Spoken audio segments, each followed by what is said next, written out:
ones, good morning. Today is Monday. It's September 23. It's Alwatani. Yung Alwatani. Yani Independence Day. Pero magluluto ako dahil hindi sila bibili ng pagkain sa labas.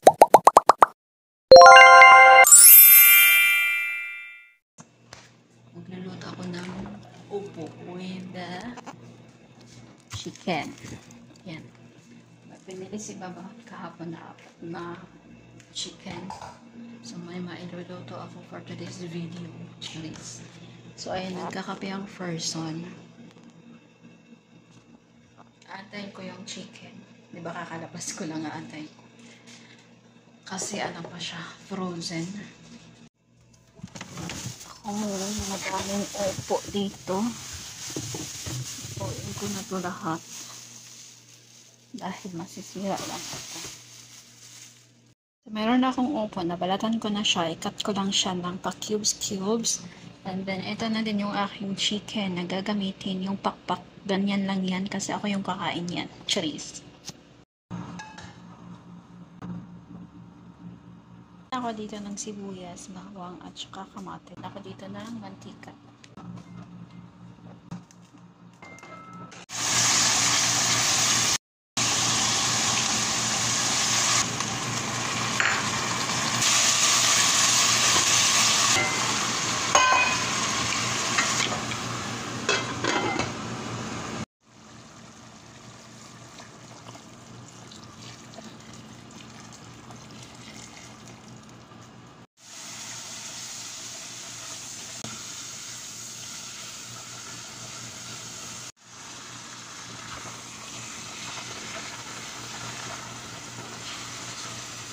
Meron ako ditong para sa aking upo.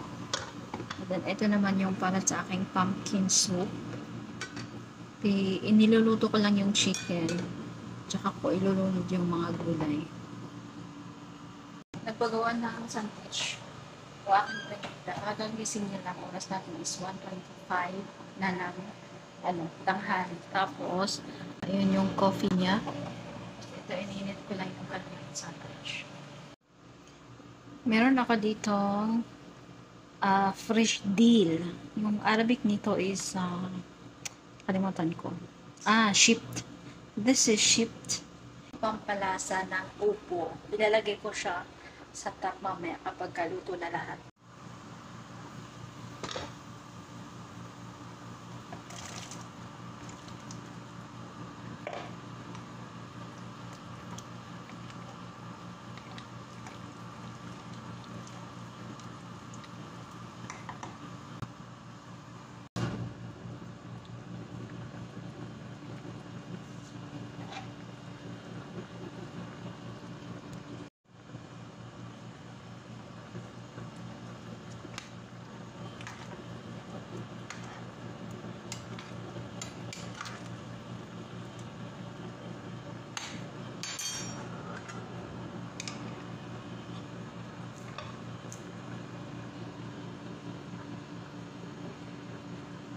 So mga kadots, it's already 1:53. Ayan, tapos na nailuto ko na lahat yung mga request nila. Inantay ko na lang yung mga taong kakain nito. So ayun, uupo muna ako dito sa kusina at ako ay magkakape na naman pang 3 cups. Dumating na ang baba kaya pinaghanda ko na siya ng pagkain. Hahatid ko na. Dahil gutom na gutom daw ang person. Charis. Ang baba, bumili na naman siya ng meat.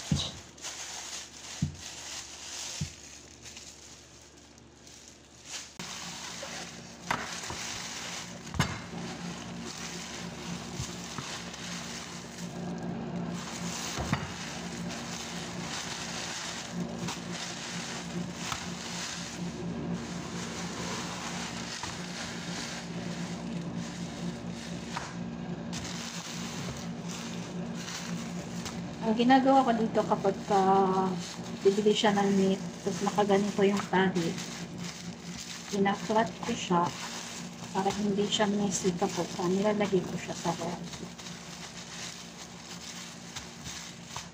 Ganon.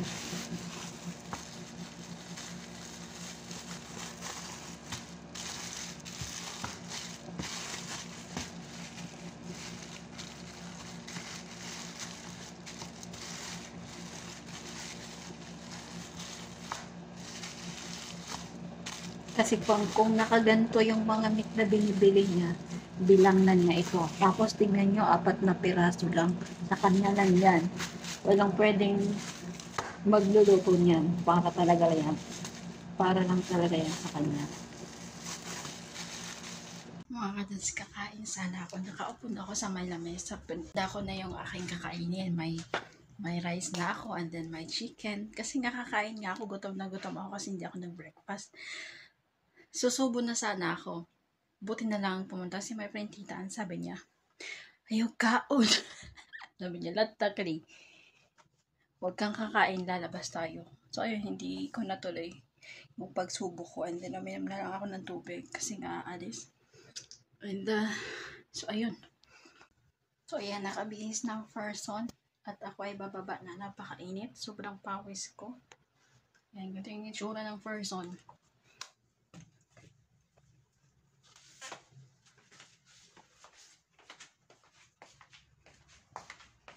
Isang update natin is already 11:57. Ayan, gabi na po.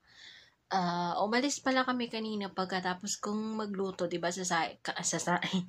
'Di ba kakain sana ako, kaso nga lang ay hindi ako pinakain ni Printita dahil nga ay lalabas kami. So ayun, pumunta kami ng Ritzy Mall, doon kami kumain, which is sa Asian Hub, which is isang restaurant. 3 yung menu nila. 3 yung, anong tawag nito? May Korean, and merong Indonesian, and may Chinese. So, ayun. Pagkatapos namin kumain, umuwi din kami.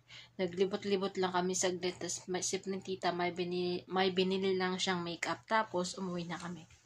And then, pagka-uwi namin dito sa bahay, nakauwi kami dito ng alas 5. Umalis kami ng alas 2:30. Sa mga time na yon ay hindi pa masyadong traffic, wala pa masyadong traffic kasi mag-uumpisa yung mga yung mga events nila is alas 9 pa ng gabi. Pero sa loob ng mall ay nag-uumpisa na yung mga party, ganon, may mga pa-events na sila, sobrang sobrang saya na ng loob ng mall kanina. So, nag-enjoy naman kami at nabusog din yung mga namin bulati sa tiyan. Pagpasensyahan niya na yung aking boses at yung aking mata dahil nga galing akong nanonood ng mga MMK episode for the iyak ang persons. Ayun mga kadods, noong alas 8 naman, umalis din sila lahat kasi kakain sana sila sa labas. Kaso nga lang, sobrang traffic. Diba alas 9 mag-uumpisa na yung pa-events nila sa may kalsada.